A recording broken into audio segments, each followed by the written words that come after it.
নমস্কাৰ বন্ধু বান্ধৱীসকল, আজি মই বনাবলৈ লৈছোঁ চিকেন ফ্ৰাই ৰেচিপি। কেনেকৈ বনাইছোঁ আহকচোন চাই লওক। এই ৰেচিপিটো বনাবৰ বাবে মই আধা কিলো মাংস লৈছোঁ। আপোনালোকে নিজৰ প্ৰয়োজন অনুসৰি মাংসখিনি লৈ ল'ব। মাংসখিনি ভালদৰে ধুই পাখলি নিমখ হালধি সানি লৈ আৰু ইয়াত এতিয়া দিছোঁ মই জিৰা গুড়ি এচামুচ, ধনিয়া গুড়ি এচামুচ, মিট মছলা এচামুচ। আৰু এতিয়া গোটেইখিনি আকৌ ধুনীয়াকৈ মিলাই লৈছোঁ।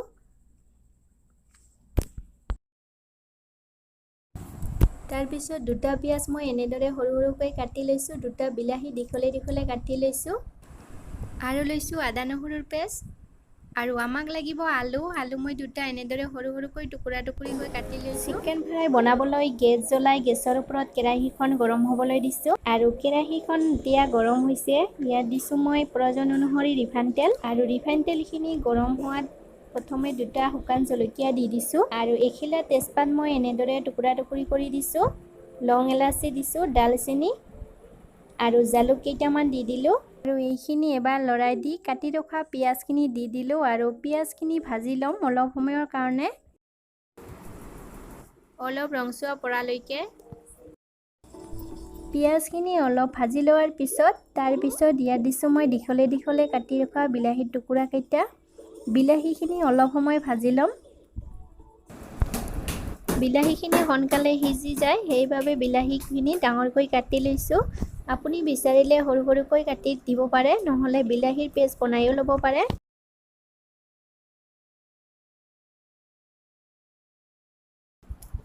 এতিয়া মই অলপ সময়ৰ বাবে ঢাকন লগাই দিছোঁ। আৰু 2 মিনিটৰ পিছত ঢাকনিখন খুলি ইয়াত দিছোঁ মই আদা নহৰুৰ পেষ্টখিনি।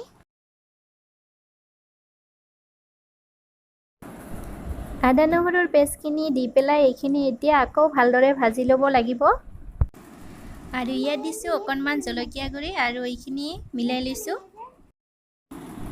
এয়া চাওক বিলাহীখিনি ধুনীয়াকৈ সিজি গৈছে। আৰু ইয়াত এতিয়া দিব লাগিব আমাক মছলা সানি ৰখা মাংসখিনি।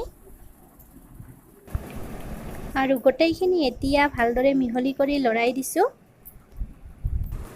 ভালদৰে লৰাই দিয়াৰ পিছত এতিয়া ঢাকনি লগাই দিব লাগিব। জুইটো মিডিয়ামত ৰাখি এনেকৈ লৰাই ভাজি ল'ব লাগিব। আৰু এতিয়া দিছোঁ মই আগতীয়াকৈ সৰু সৰুকৈ টুকুৰা কৰি লোৱা আলু কেইটুকুৰা এতিয়া মাংসৰ লগত ভালদৰে মিলাই লৈছোঁ। আলু আৰু মাংসখিনি সোনকালে সিজিবৰ বাবে পুনৰ ঢাকনি লগাই দি দিছোঁ।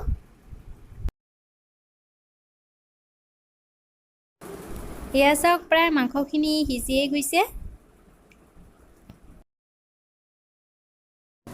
আৰু শেষত দিছোঁ মই অকণমান গৰম মছলা। আৰু এতিয়া এইখিনি আকৌ ভালদৰে লৰাই দিছোঁ।